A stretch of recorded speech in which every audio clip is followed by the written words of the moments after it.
What if the advice you have been ignoring for decades is quietly destroying your health right now, and you will not realize it until it is almost too late? I am 83 years old, and I spent 20 years dismissing the same 5 pieces of advice that everyone around me kept repeating. Doctors said it, my wife said it, my children said it. I nodded, smiled, and did absolutely nothing. Today, I am going to tell you exactly what those 5 pieces of advice were, what happened when I finally faced the consequences, and why the third one nearly killed me. If you are in your 60s or 70s right now, you still have time to avoid the mistakes I made. But that window is closing faster than you think. My name is Harold. I am 83 years old, and I live in Pittsburgh, Pennsylvania. When I was 63, I felt completely invincible. I had survived decades of demanding physical work, raised 3 children who all turned out well, buried my parents with dignity, and made it to retirement with my health seemingly intact. Every metric that mattered to me looked good. I had money in the bank, a paid-off house, and a wife who still loved me after 40 years. Why would I listen to advice about changing anything when everything seemed to be working perfectly fine? At 81 years old, I woke up in a hospital bed with no memory of how I got there, surrounded by machines and terrified family members. Every single piece of advice I had arrogantly ignored for 20 years had quietly accumulated into a health crisis that nearly ended my life and permanently damaged my independence. Number 1, you need to move more, even just walking. I heard this advice at least once a week for 20 years. My doctor said it at every annual checkup. My wife mentioned it every time she went for her morning walk and I stayed on the couch. My response was always the same. I told them my work had kept me active enough, and now that I was retired, I had earned the right to rest. I genuinely believed that decades of physical labor meant I had banked enough movement to last me through retirement. I could not have been more wrong about how the human body actually works. The Mayo Clinic has documented that prolonged sedentary behavior increases the risk of cardiovascular disease by up to 147%. And this risk accelerates dramatically after age 50, when muscle loss begins compounding year after year. Harvard Medical School published research showing that just 22 minutes of moderate walking per day significantly reduces the risk of premature death, even in people who sit for extended periods. The science is clear and has been clear for decades. Our bodies were designed to move, and when we stop moving, they begin shutting down system by system. I ignored this completely and paid a devastating price. By the time I reached 78, my legs could barely support my own weight for more than a few minutes of standing. Climbing a single flight of stairs left me breathless, shaking, and needing to sit down for recovery. I had lost so much muscle mass that simple tasks like getting out of a chair required careful planning and significant effort. My physical therapist conducted strength tests and told me I had the leg strength of someone 15 years older than my actual biological age. The muscle I carelessly lost over those sedentary years took me 3 grueling years of dedicated physical therapy and strength training to partially rebuild. And even now, my doctors tell me I will never fully recover what I so carelessly threw away during those decades of comfortable inactivity. My neighbor Eugene is 79 years old. He has walked for 20 minutes every single morning since he turned 60. Nothing extreme, nothing impressive to watch, just a simple walk around the neighborhood before breakfast. Today he still carries his own groceries up the stairs to his apartment. He mows his own lawn. He plays with his great-grandchildren on the floor. Meanwhile, I need help with tasks I used to do without thinking. The difference between us is not genetics or luck. The difference is that he listened to the advice, and I did not. If you are reading this and you have not walked today, stop what you are doing and take a 10-minute walk right now, not tomorrow. Today, add 5 minutes each week until you reach 30. Every day you remain sedentary is another day of muscle and independence you will never get back. Number 2, you need to drink more water. In my mind, coffee counted as liquid, tea counted as liquid, the occasional glass of juice counted as liquid. Actual plain water, maybe 1 glass per day if I remembered, which I usually did not. When people told me to drink more water, I dismissed it as one of those health fads that people obsess over unnecessarily. I had survived 60+ years without carrying a water bottle everywhere. So why would I start now? This casual attitude toward hydration turned out to be far more dangerous than I ever imagined. The National Institutes of Health has published extensive research showing that chronic dehydration in older adults is directly linked to accelerated cognitive decline, recurrent urinary tract infections, increased hospitalization rates, and impaired kidney function. The Centers for Disease Control and Prevention reports that approximately 40% of adults over age 65 are chronically dehydrated without even knowing it. As we age, our sense of thirst diminishes, which means we feel less thirsty even when our bodies desperately need water. By the time you feel thirsty in your 70s, you are already significantly dehydrated. The consequences caught up with me at 76. In a single year, I had 3 separate urinary tract infections that each required medical treatment. My concentration and mental clarity noticeably declined. I found myself forgetting words mid-sentence and losing track of conversations. When I finally mentioned these symptoms to my doctor, his first questions was about my water intake. I admitted I barely drank any plain water. He told me that chronic dehydration was likely contributing to multiple problems I had blamed on simply getting older. Some of what I thought was aging was actually just my body crying out for water. Lorraine is 74 years old and lives in Cleveland. 3 years ago, she had a frightening experience with her kidneys that landed her in the emergency room. Her doctor told her that years of inadequate hydration had taken a serious toll. She made one simple change. She committed to drinking 6 full glasses of water every single day, starting with 1 glass immediately upon waking. Within 3 months, her energy levels improved noticeably, her mental clarity sharpened, and her subsequent medical tests showed significant improvement. 1 glass of water when you wake up before any coffee or tea takes 30 seconds and costs nothing. Keep a water bottle visible throughout the day as a constant reminder. Your body is asking for water right now, and you are probably not listening. Number 3, you need to get your blood pressure checked regularly. This is the advice that nearly killed me. Doctors mentioned it at every single appointment for 20 years. Get your blood pressure checked. Monitor it at home. Keep track of the numbers. I went for a checkup once a year at most, and even then, I barely paid attention to the readings. I felt perfectly fine, so what was the point of obsessing over numbers? High blood pressure has no symptoms you can feel, which made it incredibly easy to ignore. That invisible nature is exactly what makes it so deadly. The American Heart Association calls hypertension the silent killer, because it causes devastating damage without any warning signs you can detect on your own. Their research shows that 46% of people with high blood pressure do not even know they have it.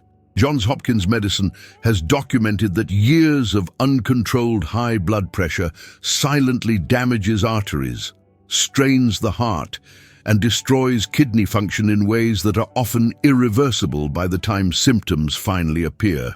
The damage accumulates invisibly, day after day, year after year, until something catastrophic happens. At 81 years old, I woke up in a hospital surrounded by beeping machines with absolutely no memory of the previous 12 hours. My wife was crying. My children had flown in from across the country.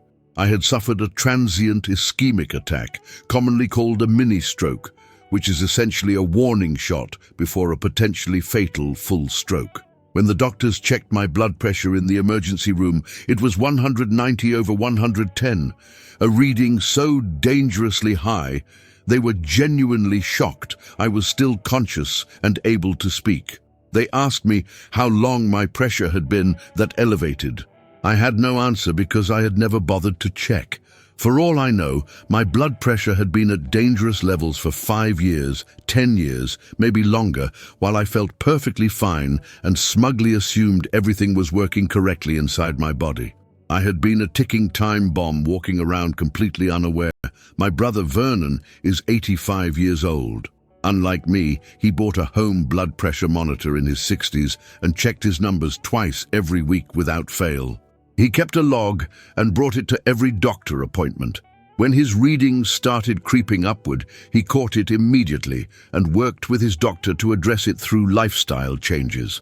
Today, at 85, Vernon still drives his own car, lives independently, and has more energy than I do.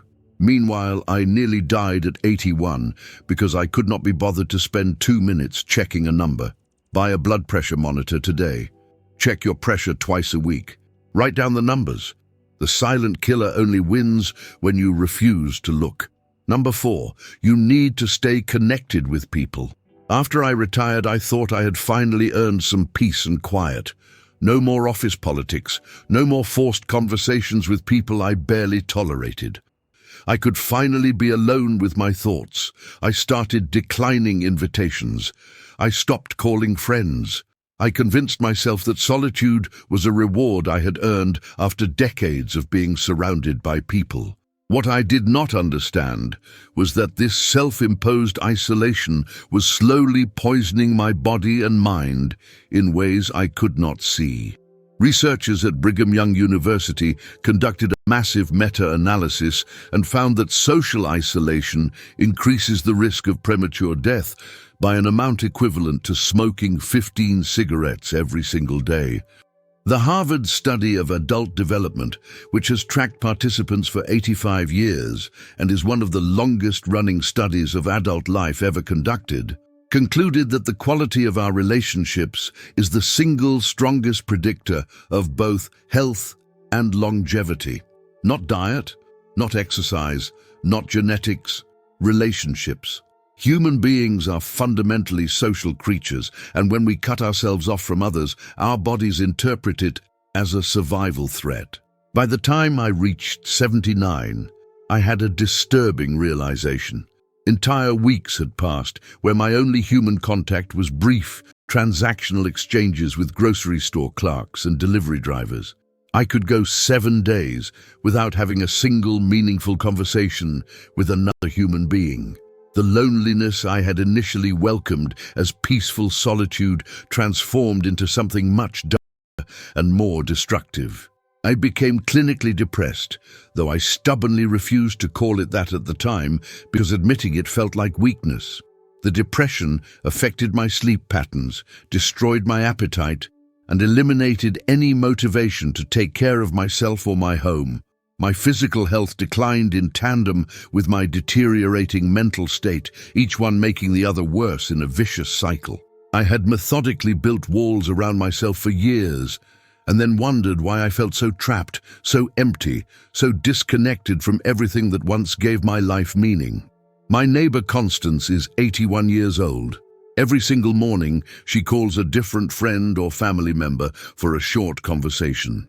Just 5 or 10 minutes of genuine human connection before she starts her day. She has told me that this simple practice keeps her feeling alive and connected to the world. I used to think she was just filling time with idle chatter. Now I understand she was maintaining the social bonds that literally keep human beings healthy and alive. Pick up your phone today and call someone. It does not need to be a long conversation or a deep discussion. 5 minutes of real connection with another person. Your physical health depends on it more than you know. Number 5, you need to sleep properly.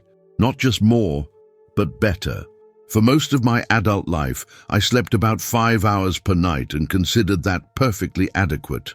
I wore my ability to function on minimal sleep as a badge of honor, proof that I was tough and disciplined. Waking up at 3 in the morning and lying awake until dawn was my normal. I never connected my increasingly unreliable memory, my afternoon exhaustion, or my weakened immune system to the simple fact that I was chronically sleep-deprived for decades. The National Institute on Aging has published research demonstrating that inadequate sleep in older adults significantly accelerates cognitive decline and increases the risk of developing Alzheimer's disease and other forms of dementia. Stanford University researchers found that adults who consistently sleep less than 6 hours per night have 4 times the risk of catching colds and other infections compared to those who sleep 7 hours or more.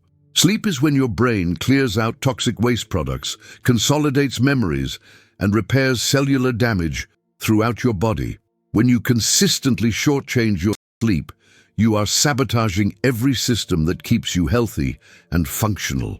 My memory problems started becoming absolutely impossible to ignore in my late 70s.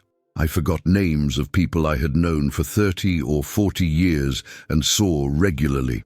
I missed important appointments I had carefully written down in my calendar just days before. I would walk into rooms with clear purpose and then stand there completely bewildered, having no idea why I was there or what I had come to do. I started losing track of conversations mid-sentence, forgetting what point I was trying to make. When my doctor asked detailed questions about my sleep habits during a checkup, I described my typical 5-hour nights and frequent episodes of waking at 3 in the morning and lying there until dawn. He explained that chronic sleep deprivation spanning decades was very likely a major contributor to the cognitive symptoms that were frightening me so badly. The memory problems I had reluctantly accepted as inevitable consequences of aging were at least partially self-inflicted through my own decades of stubbornly poor sleep habits. My friend Gilbert is 77 years old and lives in Tucson. 2 years ago, he was experiencing similar memory issues and feared the worst. His doctor suggested focusing on sleep quality before assuming the worst. Gilbert committed to sleeping 7 hours every night at a consistent time, eliminated screens for an hour before bed, and made his bedroom as dark and cool as possible. Within 4 months, his memory improved noticeably. His wife said it was like getting a younger version of her husband back. The sleep you get tonight is building or destroying the memory you will have tomorrow. Make your choice now while you still can. I was 63 when I started actively ignoring all 5 of these pieces of advice. I was 81 when ignoring them nearly cost me everything. 20 years of small wrong choices accumulated into a body that barely functioned and a mind that was starting to fail. The people who tried to warn me were not nagging. They were trying to save my life, and I was too stubborn and arrogant to listen. If I could go back to 63 with what I know now, I would follow every single piece of advice from day one. I cannot go back. But if you are in your 60s or 70s reading this, you still have that chance. Do not waste it like I did. Tell me in the comments which of these 5 pieces of advice you have also been ignoring. Be honest with yourself, because your honesty might be exactly what another viewer needs to hear before they make the same mistakes I made. If this video opened your eyes to dangers you have been dismissing, hit that like button and share this with someone you care about who needs to hear this message today. Subscribe to this channel for more content that could genuinely change the course of your health and your life. The advice is simple. The choice to follow it is yours.